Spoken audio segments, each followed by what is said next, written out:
Саламатсыздарма, құрметті оқушылар.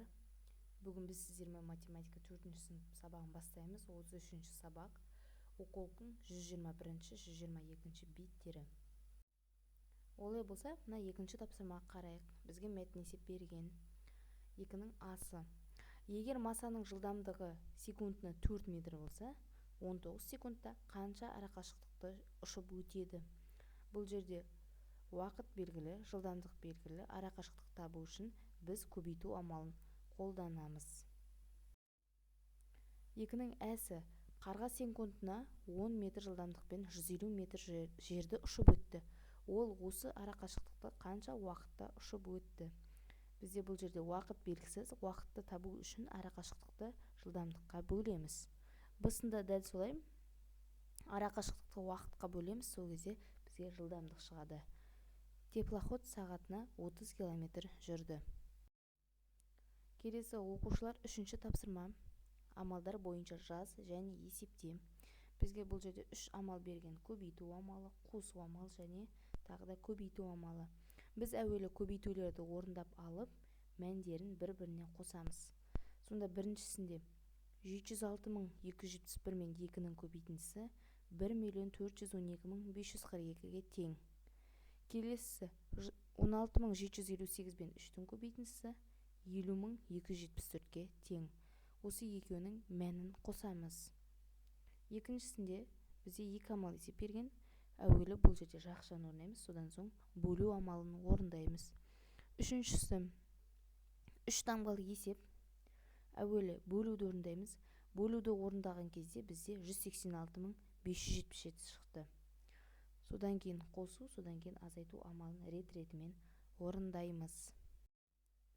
Келесі оқушылар оқулықтың 122-ші бетіндегі 4-ші тапсырма.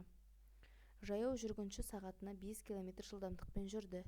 2 сағатта ол қанша километр жол жүрді? Арақашықтық сұрап тұр. Арақашықтық табу үшін жылдамдықты уақытқа көбейтеміз.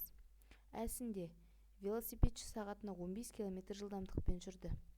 5 сағат ішінде ол қанша километр жол жүреді?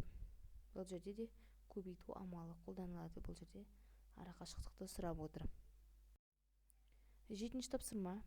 Жиын. Балалар сөз құрастырып ойнап отыр. Әріптер жиынның ішкі жиынын құрайтын 5 сөзді құрастыруға көмектес. 8-ші тапсырма. Әлия алма жинап алып, оларды санай бастады. Ол 3-тен және 4-тен санаған кезде бір алма артық қалды. 5-тен санағанда бірде-бір алма артық қалған жоқ. Егер алманың саны мүмкін болатын санның ең кішісі болса, Әлия неше алма жинаған? Бұл жерде оқушылар сіздерге 3-тен және 4-тен жинағанда бір алма артық қалды дейді. Ал 5-тен жинағанда ешқандай алма артық қалған жоқ. Демек бұл жерде арты не болмаса 5-пен, не болмаса 0-мен аяқталатын сан болуы қажет. Бұл жерде 25 алма. Яғни 25-ті 5-ке бөлгенде ешқандай қалдық шықпай тұр.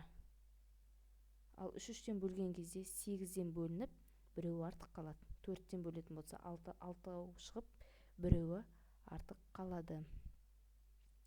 Ең соңғы есеп бұл 9-шы есеп. Есептерді шығар.